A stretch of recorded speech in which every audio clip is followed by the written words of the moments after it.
Olá, Rondônia!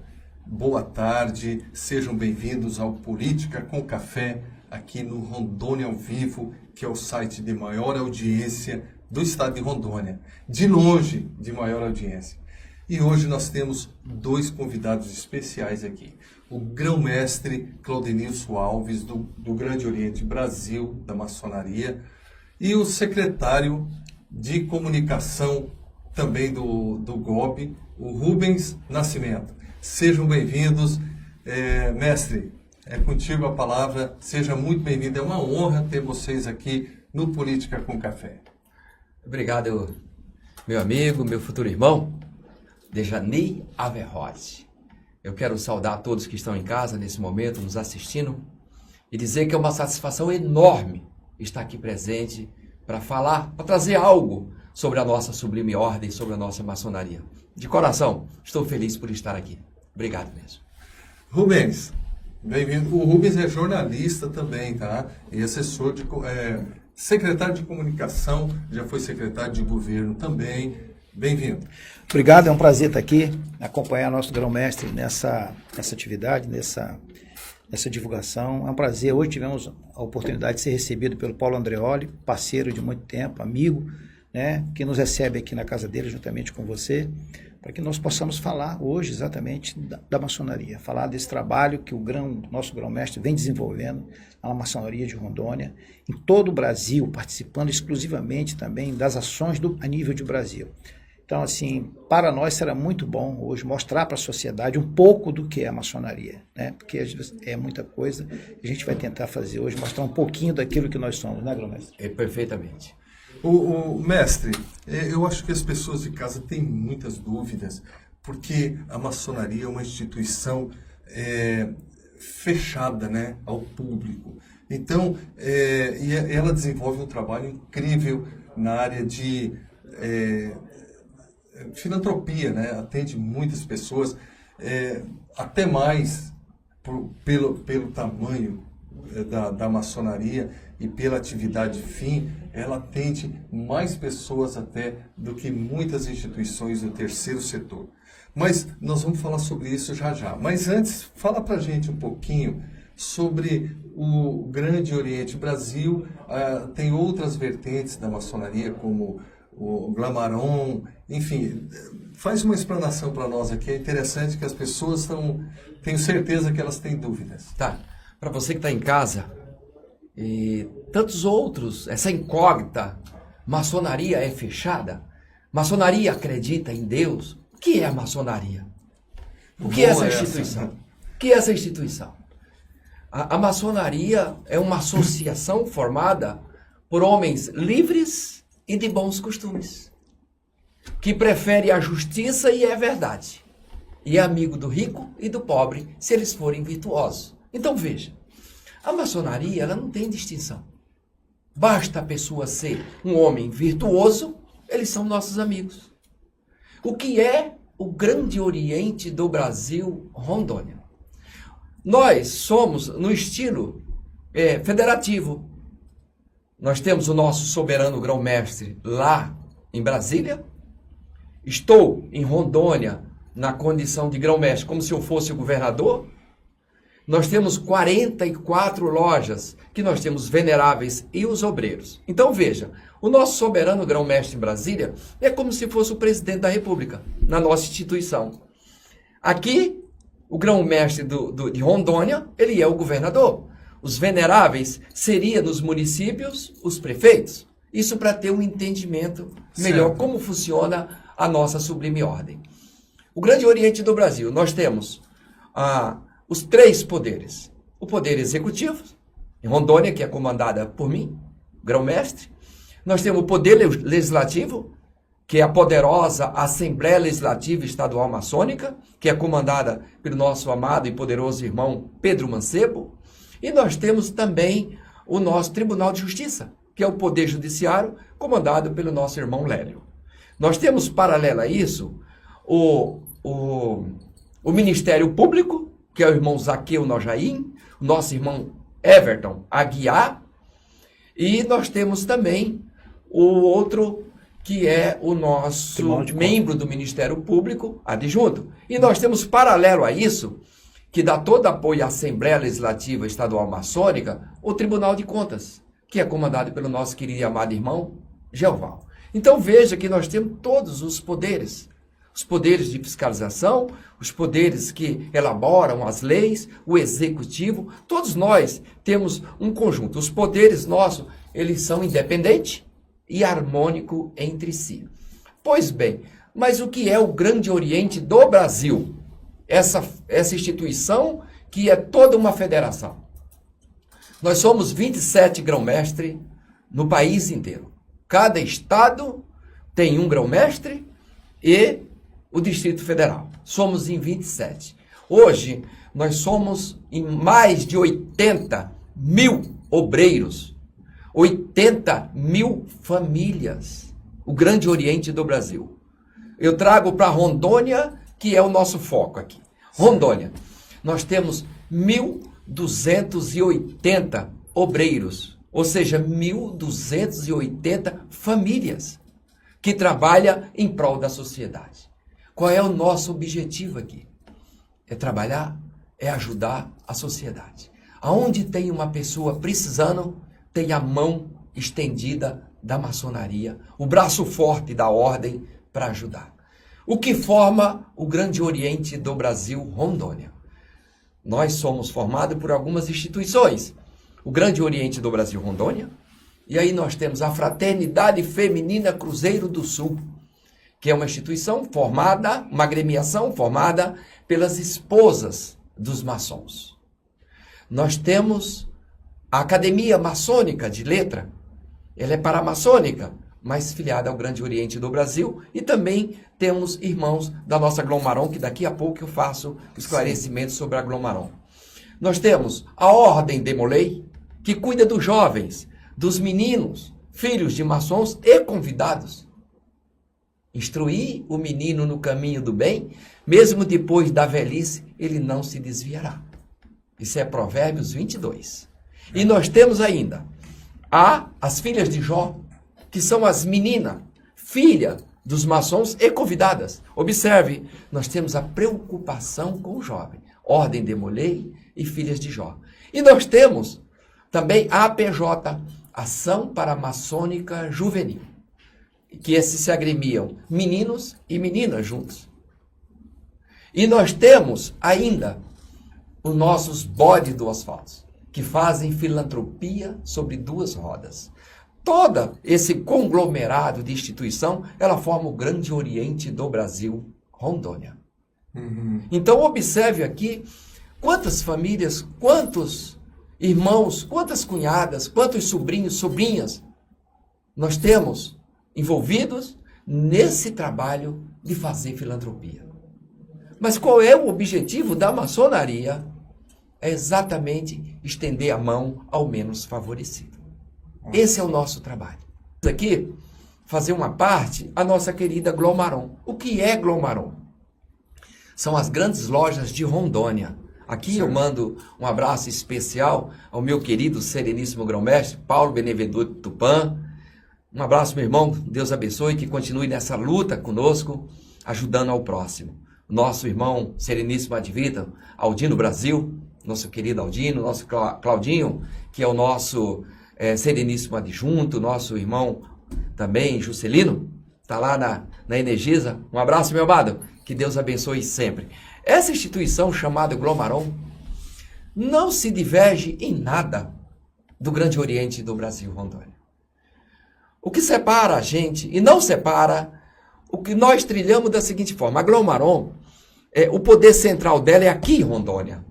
O nosso irmão sereníssimo, Paulo Benevenuto Tupã, ele é a autoridade máxima da Glom-Marron em Rondônia. Ele não é vinculado na questão como nós somos no sistema federativo. O Tupã, o nosso sereníssimo, a última palavra é a dele aqui. Evidente que eles são vinculados à CMSB, a Confederação Maçônica Simbólica do Brasil. Sim. Então, eles têm essa subordinação, mas a última palavra da Glom-Marron é feita pelo grão-mestre daqui. Diferente de mim, eu devo satisfação a Brasília. Certo. Mas nosso objetivo, tanto da Glomaron, tanto do Grande Oriente do Brasil, é ajudar o próximo. E nós estamos irmanados, abraçados, no mesmo objetivo, na mesma luta, combatendo o mesmo inimigo. Olha só. Que é a fome, a miséria, a desigualdade social. Então o que nós queremos? Nós queremos ver esse mundo melhor, ver esse país melhor. Esse é o nosso objetivo. Nós não temos diferença. Grão-mestre, sobre Deus, muitas pessoas mal informadas acham que os maçons não acreditam em Deus. E eu soube que é uma exigência para quem é convidado ingressar na maçonaria, que ele seja crente, assim, que ele acredite em Deus, que ele não seja um ateu. É isso, Grão-mestre? A pergunta é interessante. É interessante mesmo. Eu me recordo, no ano de 2000, quando eu ingressei na ordem, dia 12 de fevereiro do ano de 2000, o dia da nossa iniciação. O dia em que a gente recebe a luz, meu amado irmão Dejani, a gente nunca esquece. Nunca esquece. Então, minha mãe, eu sou oriundo de família evangélica, nascido na Assembleia de Deus. E naquele tempo minha mãe disse, olha meu filho, tu vai entrar numa instituição que não acredita em Deus. E eu já era um pouco curioso mesmo naquele tempo. E eu disse, vamos ver, vamos prestar atenção se é verdade. Certo. E uma das exigências que foram feitas, e foram feitas essa pergunta a mim, você participa de alguma instituição evangélica, católica? Você acredita num ser supremo? Eu disse, eu acredito em Deus. Eu sou católico e eu acredito em Deus. Marcaram lá. Disseram para mim, essa é uma exigência para você entrar na maçonaria. Você precisa acreditar em Deus. Evidente que o Deus é aquele que está no meu coração. Eu preciso ter um limite, eu preciso ter um freio.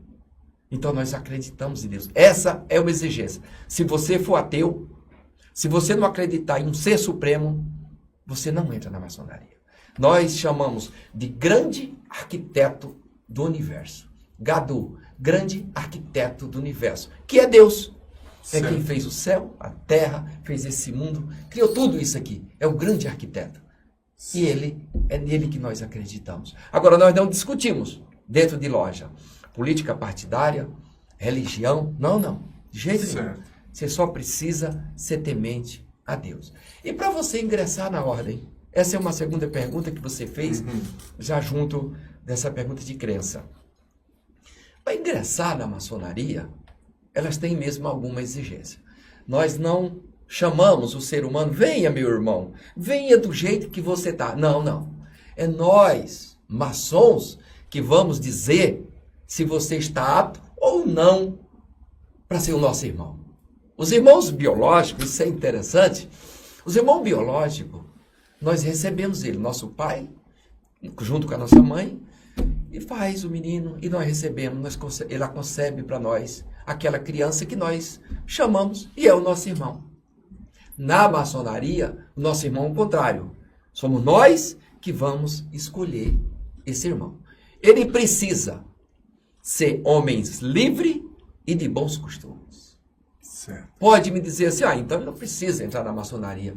A maçonaria não é reformatório de homens. De jeito nenhum. A maçonaria nós escolhemos, nós fazemos essa sindicância, fazemos 3 sindicâncias, vamos na casa da pessoa, ele precisa ser indicado por outro maçom. Detalhe importantíssimo, Rubinho. Para ingressar na maçonaria, precisa que a esposa dê autorização para ele entrar. É a única instituição do mundo que a mulher tem que dizer sim. Se a mulher dizer não, ele não ingressa na nossa sublime ordem. Por quê?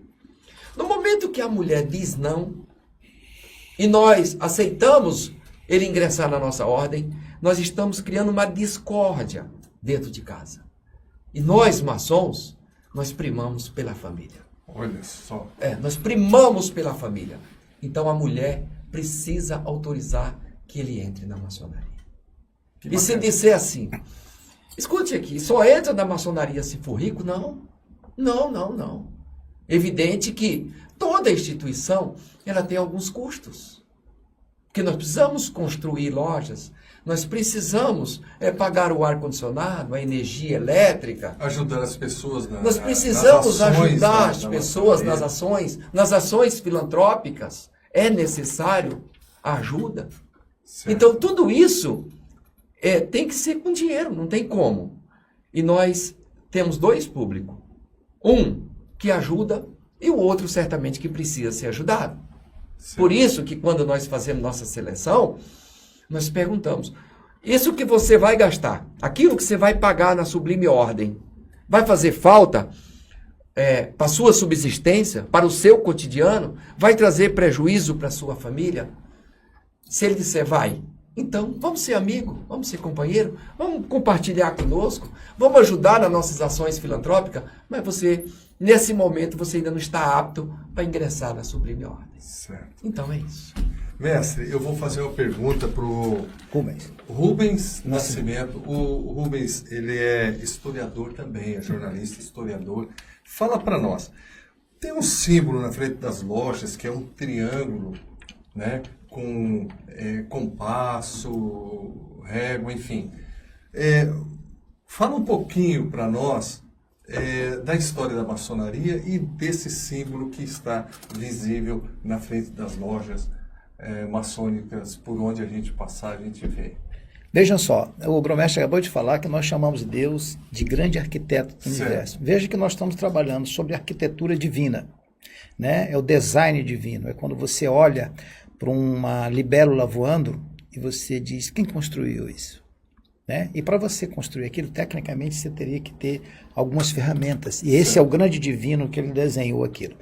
Para nós maçons, nós usamos isso como um simbolismo, ou seja, antigamente, no início da estrutura maçônica, dessas construções, são as ferramentas dos pedreiros, porque maçom é pedreiro, a palavra maçom significa pedreiro em francês. Esse título, Pedreiros Livres, ainda se encaixa com a maçonaria? Perfeito, se encaixa perfeitamente. Ainda por que são livres? Porque naquela época ainda, das grandes construções, quando a maçonaria estava se estruturando, esses pedreiros eram livres porque eles eram os únicos que poderiam circular entre os outros países sem serem impedidos de nada. Eles tinham um salvo-conduto. Eles poderiam circular de um país para o outro sem serem impedidos. Por isso que chama livres. Já os outros não. Os outros não podiam entrar nos outros países. Certo. E os pedreiros eram livres porque eram eles que dominavam o conhecimento para a construção das grandes catedrais, das grandes obras, dos grandes aquedutos.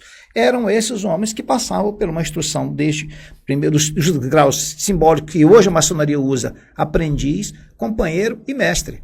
Então eles tinham esse domínio das grandes construções. Aí você me pergunta sobre os quadro e o compasso. Esses dois instrumentos, eles eram a base, e é a base para toda e qualquer obra.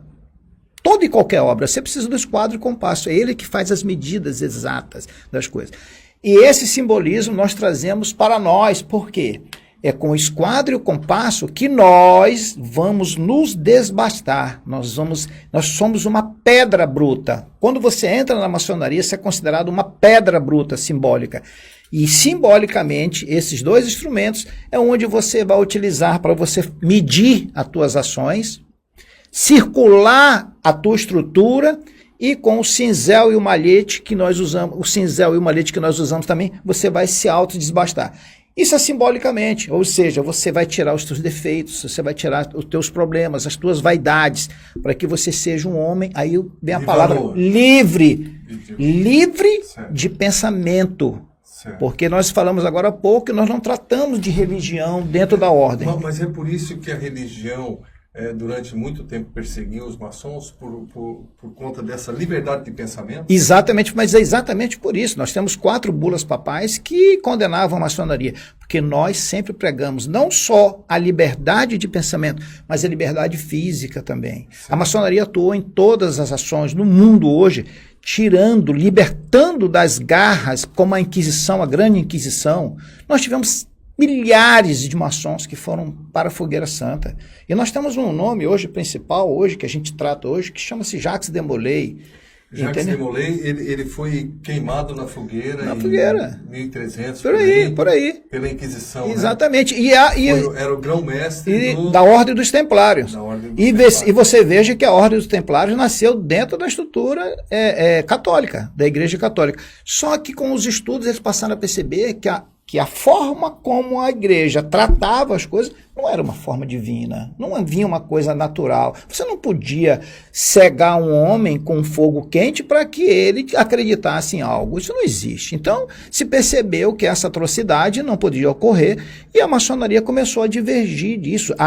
Os templários começaram a divergir disso e foi quando nós tratamos disso, ou seja, livre de pensamento. Hoje é livre de pensamento, antigamente era livre de caminhar, de andar. Entendeu? E trazer o pensamento, o homem ele precisa pensar. O homem que pensa, ele é um ser. Se ele não pensa, ele não é considerado um ser. Aquele triângulo tem a ver com aqueles valores que a maçonaria prega, que é igualdade, liberdade e fraternidade. Exatamente. Tem a ver com essas palavras? Sim, perfeitamente. Essas são a base da maçonaria. Essa é a base. Igualdade, é aquilo que o grão-mestre falou, nós não tratamos nenhuma pessoa pelo cargo dela, nós tratamos a igualdade de ser, nós somos seres humanos iguais. E nós tratamos sobre a fraternidade, ou seja, aquilo que nós dissemos, nós nos escolhemos fraternamente para que nós possamos nos unir e poder exercer atividade em benefício da sociedade. Liberdade, igualdade e fraternidade, que nós falamos agora há pouco. Nós somos todos iguais. Os irmãos, não existe diferença. Você pode ser um desembargador, um juiz, um presidente da república, se você entrar na ordem, nenhum desse cargo seu ele tem influência lá. Você vai exercer, você vai começar nos primeiros degraus como qualquer uma outra pessoa que entrasse na ordem. Os graus, os cargos que você tem fora, eles não servem dentro da ordem. Olha só, o Grande Oriente Brasil teve uma reunião anual lá em Ouro Preto do Oeste esse ano, chamado de Poderosa Congregação. E vocês elaboraram um documento, e isso é importante que as pessoas saibam, e todo ano vocês fazem isso, se reúnem, elaboram documentos e apresentam, que são propostas, digamos, política, né? Para que as coisas darem mais certo em alguns setores. Então, eu gostaria que o mestre falasse, aliás, vocês dois podem conversar conosco sobre a Poderosa Congregação e qual foi o documento que vocês elaboraram nessa reunião anual que teve em Ouro Preto do Oeste. Bom, primeiro eu tenho que explicar, para quem está nos assistindo, que a Poderosa Congregação ela é feita a cada 2 anos. A cada 2 anos se muda os veneráveis da loja, de todas as lojas. 44 lojas, a cada 2 anos muda a nova administração das lojas. Então o grão-mestre, nós fizemos a primeira Poderosa Congregação em Ji-Paraná, na nossa querida loja Segredo e Lealdade e a loja Humanidade de Rondônia. Um abraço para vocês que estão nos assistindo aí em Ji-Paraná. E naquela época, naquela data, 2023, nós levamos uma chamada carta de intenções. Essa carta de intenção, ela trouxe um dos gargalos mais complicado que tem em Rondônia. Chama-se a BR-364. Na ocasião, a carta de intenção nossa fez um requerimento, essa carta de intenção, para que fosse levado ao Congresso Nacional, e foi levado pela nossa querida deputada Silvia Cristina. Receba nosso abraço, nosso carinho, nosso respeito. Requerendo, solicitando, em caráter de urgência, a duplicação da BR-364 ou a terceira faixa. Porque a BR-364, ela é conhecida como corredor da morte. Então, fizemos esse pleito para lá, para Brasília, e graças a Deus, ela está sendo atendida. Não só o nosso pleito, o pleito de inúmeras pessoas aqui de Rondônia que choram, que lamentam pela perda dos seus entes queridos na BR-364. Que aliás é um absurdo que essa BR, com o escoamento da produção do Mato Grosso, de todo o estado de Rondônia para os portos aqui do Rio Madeira, não esteja duplicada ainda, né? E é a única estrada, o único caminho para esse escoamento da produção. E tem as pessoas que precisam transitar entre uma cidade e outra, e essa BR ainda passa dentro das cidades, e tem aquele transtorno de semáforo, de quebra-mola e tudo. É complicado mesmo. A BR-364 requer, assim, uma solução urgente, né? É urgente. Além disso, a BR-364 ela vem com as carretas, os bitrens, carregados de soja, aqui para o porto. Ele vem em alta velocidade para chegar com o carregamento a tempo. E ela retorna vazia em alta velocidade também para carregar lá. Então, os carros de menor porte, eles acabam ficando presos entre as carretas. Dificuldade de ultrapassagem. Certo. E o nosso pleito, ele está sendo atendido. A BR-364 está sendo duplicada, alguma parte. A terceira faixa também. Então, veja, não foi só o nosso pleito, mas o nosso também ajudou. Porque o nosso pedido já está acontecendo. E depois, 2023. Agora, 2025, muda-se a administração das lojas. Ou seja, os prefeitos das lojas, eles passam a administração para outra. E tivemos a poderosa congregação lá em Ouro Preto do Oeste. Foi uma poderosa congregação maravilhosa, onde nós trouxemos 44 oradores de loja, 44 secretários, 44 vigilantes, 44 tesoureiros. Então você veja o número de pessoas que congregou ali, para que a gente pudesse passar as informações sobre como deveríamos administrar o Grande Oriente do Brasil naquele momento. E também ver a carta de intenções, né, Rubinho? Sim. A carta de intenções que fala sobre a dragagem do Rio Madeira e a forma em que a Polícia Federal, o IBAMA, atua aqui no Rio Madeira e também nos garimpos, né, Rubinho? No garimpo. A verdade é o seguinte, o que acontece? Essa congregação ela trouxe para nós uma reflexão muito grande. A gente precisava acionar os poderes públicos da forma como isso vem ocorrendo. Nós não compactuamos com nenhum tipo de atividade ilegal. Isso é deixar bem claro que a maçonaria não compactua com nenhum tipo de atividade ilegal. Pelo contrário, nós não criticamos as operações feitas tanto pela Polícia Federal nem pelo IBAMA. Não, se elas são legais, elas têm que ocorrer. Nós criticamos a forma como elas estavam ocorrendo. Ou seja, se nós estamos trabalhando proibindo um garimpo sobre o Rio Madeira, alegando que esse garimpo está contaminando as águas, como é que eu vou fazer uma operação, explodir essa draga e jogar toda a contaminação e a ferragem dentro do Rio Madeira? É um contrassenso. Então a gente percebe... O rio já está assoreado, né? Totalmente. Ainda vai jogar mais... Perfeitamente. Aí nós vamos... Então qual é o sentido disso? É que nós não conseguimos entender o sentido disso. Pô, apreende as dragas, tira-se o material, coloca-se leilão, entendeu? E retira do rio isso. Isso é o que deveria ser feito. E vamos para a segunda parte. Certo. O garimpo e as operações de madeireiros nas zonas que não são no Rio Madeira, no meio da floresta. Por exemplo... Certo. Você chega lá, tem uma operação, aí está lá uma PC, um D8, um D6, um trator, motosserra. A polícia junta tudo aquilo e explode tudo aquilo e destrói tudo aquilo. Olha, é um outro contrassenso. Para um pouquinho.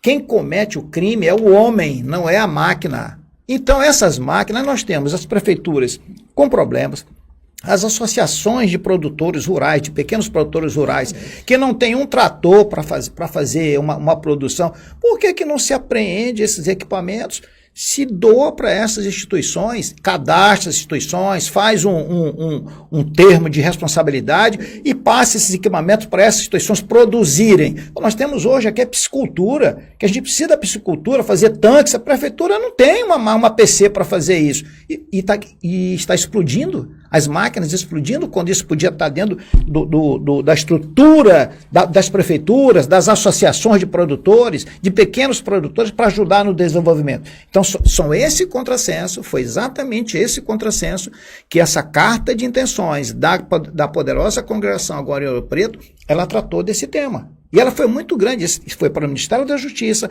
foi para o Supremo Tribunal Federal, ela foi para o Congresso Nacional, essa correspondência, colocando a posição da maçonaria de Rondônia contra essa que nós consideramos uma atrocidade do que foi feito. Isso foi uma atrocidade, é tanto que as operações pararam, né, as operações hoje, elas pararam, mas se você vê a quantidade de sujeira e de estrutura que foi jogada no Rio Madeira, não tem sentido. Nós estamos agora mesmo trabalhando para conceder, fazer uma concessão do Rio Madeira e transformar ele numa hidrovia, porque o Rio Madeira não é uma hidrovia, o Rio Madeira é um canal navegável.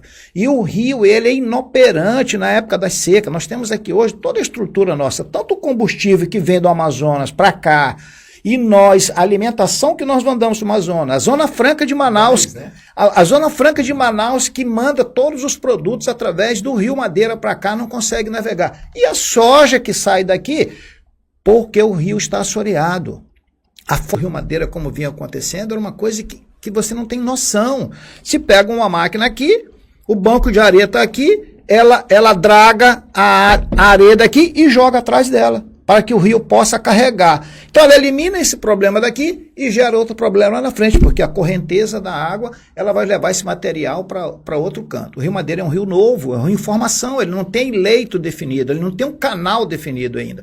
Então, a forma como vinha ocorrendo não funciona. Então essa concessão que vai ser feita agora para o rio, ela parou porque tinha alguns entraves nela que criavam alguns problemas para o ribeirinho, para a cabotagem, para os pequenos transportadores, ia criar um embaraço nisso, não existia uma forma de como isso ia ser feito. Então está parado, está se estudando de como vai se evitar isso. E a maçonaria não poderia deixar, nem de ficar fora disso, porque a maçonaria acompanha os grandes processos de desenvolvimento.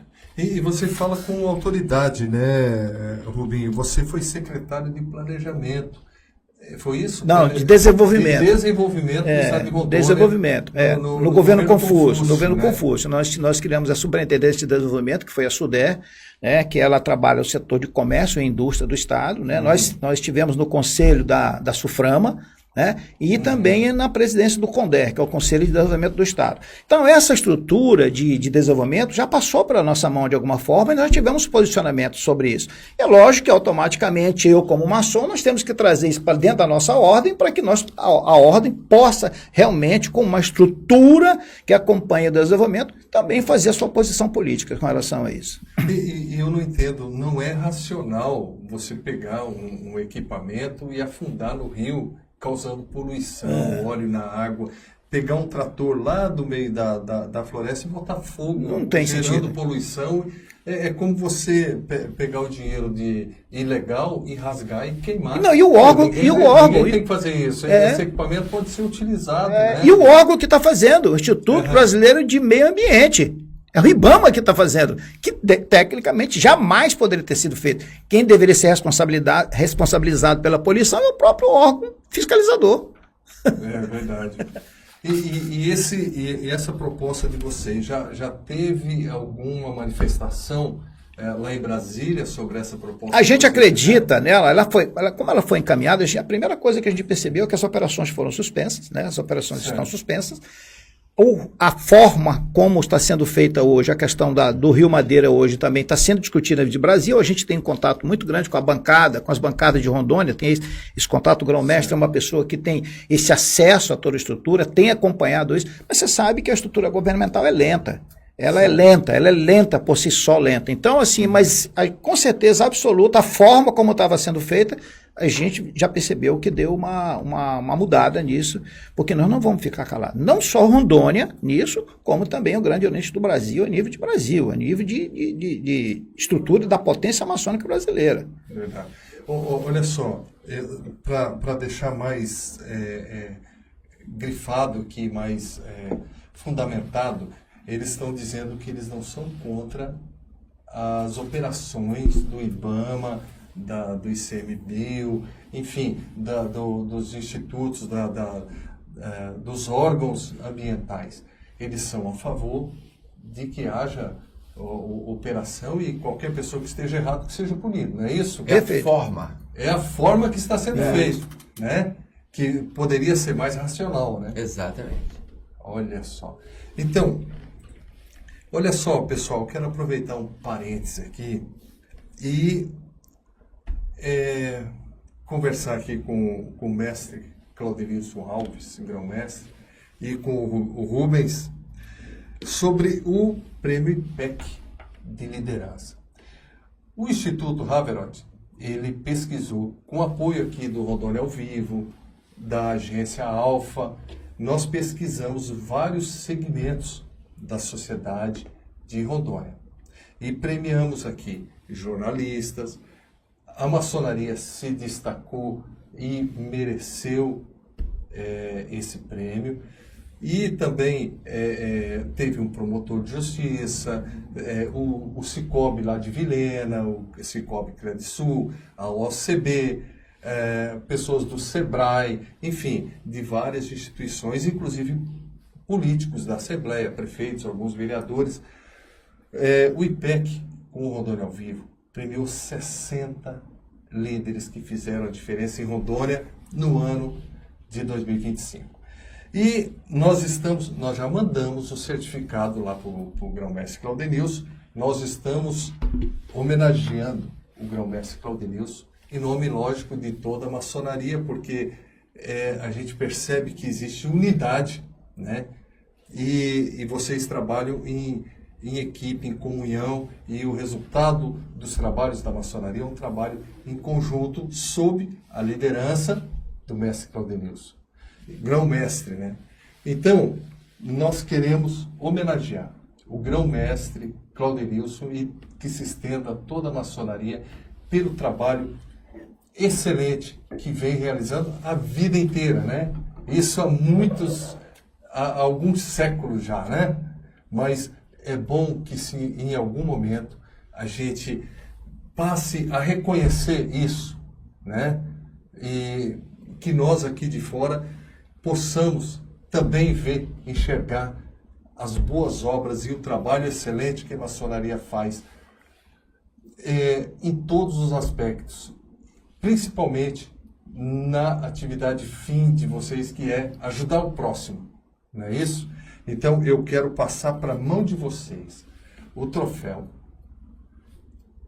IPEC de Liderança 2025, nesse momento aqui no Política com Café. Grão-mestre, aqui está em suas mãos. Eu estou recebendo aqui, eu vou sentar aqui. Fica à vontade, câmera aqui. O prêmio IPEC, o Instituto Averroes. Eu estou recebendo aqui esse prêmio Averroes, Dejani Averroes, ele não é uma gota de ânimo, ele é uma dose de ânimo. Não só para mim, como grão-mestre Claudenilson, nem só para o meu querido e amado irmão Rubens Nascimento, que está aqui comigo, mas para os 1.300 obreiros que compõem o Grande Oriente do Brasil Rondônia. E eu estendo também a nossa querida Grande Loja, que também tem 47 oficinas trabalhando nesse estado. Eu estendo a todas as entidades que compõem o Grande Oriente do Brasil, ao meu amado e querido irmão, que é o maior de todos, o meu querido Kida, que é uma das grandes pessoas que valoriza a maçonaria. Irmão Joraci, irmão Pires, irmão Aleixo e tantos outros que estiveram na minha função como grão-mestre. Aqui eu agradeço, como disse o Averroes, em nome de todos os obreiros, de todas as cunhadas, de todos da Ordem Demolei, os Bode do Asfalto, das Filhas de Jó, da Academia Maçônica de Letra, todos que compõem esse Grande Oriente do Brasil Rondônia. E a felicidade de pertencer a uma instituição que nada mais é de estender a mão a quem precisa. Mais vale, mais feliz fica quem serve do que quem recebe. E eu agradeço ao grande arquiteto do universo, que é Deus. Agradeço ao Rondônia ao Vivo por estar conosco nessa batalha e incentivando. São esses incentivos que nós precisamos para dar continuidade no nosso trabalho. Muito obrigado de coração. Nós nos sentimos honrados de poder homenagear pessoas e instituições que realmente fazem a diferença. E esse estado, o estado de Rondônia, ele está num momento de grande desenvolvimento, né? E é importante que nós reconheçamos quem realmente está fazendo essa roda girar, né? Por isso eu me sinto honrado em poder homenagear a maçonaria, o Grande Oriente Brasil, na pessoa do grão-mestre Claudenilson. Obrigado. Obrigado. E vamos falar um pouquinho, vamos descontrair agora, grão-mestre? Sim. Eu conheci o senhor o senhor tinha uns 24, 25 anos, por aí, quando eu te conheci em Vilhena. Era conhecido como Sargento Claudenilson. Exatamente. Olha só, é uma grande honra, viu, mestre, poder ter mantido essa relação saudável e de respeito mútuo desde o início da década de 90. Né? Então é uma grande honra. E o Rubinho, grande jornalista também, acompanho há muito tempo o Rubinho. Ele foi secretário de Estado do governo Confúcio e eu acompanho o Rubinho também. E a maçonaria tem várias pessoas assim com história. Aliás, todas as pessoas têm uma grande história e fizeram coisas importantes, tanto para a sociedade de um modo geral, na política, na instituição, na filantropia, e é uma grande honra realmente tê-los aqui. Dificilmente vai ter um local hoje, algum órgão hoje, em que não tenha um maçom lá. Dificilmente. De um hospital a um presídio, a uma delegacia, em qualquer lugar desse vai ter um maçom. Com certeza absoluta, o cabedal que esse Grande Oriente do Brasil tem de lideranças e de capacidade técnica é muito grande. É aquilo que nós estamos falando aqui agora. Para você entrar na ordem, é difícil? Não, não é difícil. É aquilo, você precisa ter alguns atributos, né, que são observados nisso. E por que a maçonaria vai buscar essas pessoas na sociedade para vir para a ordem aqui dentro? É porque nós precisamos de pessoas com essas condicionantes, porque para você ajudar. A gente sempre usa uma analogia, e eu, o grão-mestre, usa uma analogia. Quando você está no avião, a aeromoça diz-me assim: em caso de despressurização, máscaras cairão. Coloque primeiro em você e depois na pessoa que está ao seu lado. Você já percebeu isso? Sim. Essa analogia é a mesma nossa. Então nós temos que nos fortalecer como instituição para que nós possamos fortalecer a sociedade, ajudar a sociedade de alguma forma. E é nesse ponto em que nós escolhemos as pessoas, nós pensamos dentro da sociedade, pessoas que possam contribuir com esse papel, sem vaidade, sem interesse, discreto. Que é importante falar, a maçonaria é secreta. Não, a maçonaria não é secreta.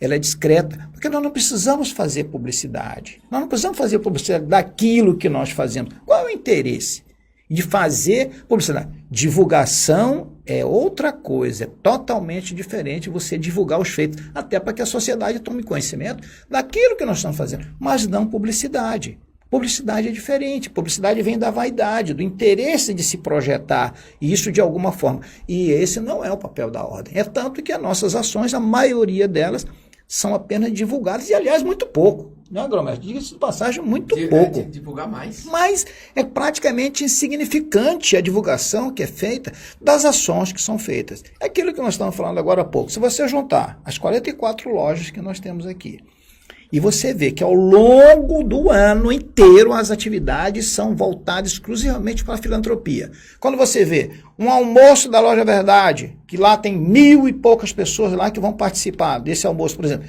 esse dinheiro que é arrecadado é para fazer filantropia. Né? Quando você vê lá em Ouro Preto do Oeste, a última ação que Ouro Preto do Oeste fez, tem uma arrecadação de quase... milho, né? Do milho, quase 1 milhão e poucos de reais que foram arrecadados. 100% para filantropia. As lojas trabalham, nós trabalhamos, e tudo. Aí você vê um desembargador carregando uma cadeira, limpando um banheiro. Isso ele faz aonde? Na maçonaria.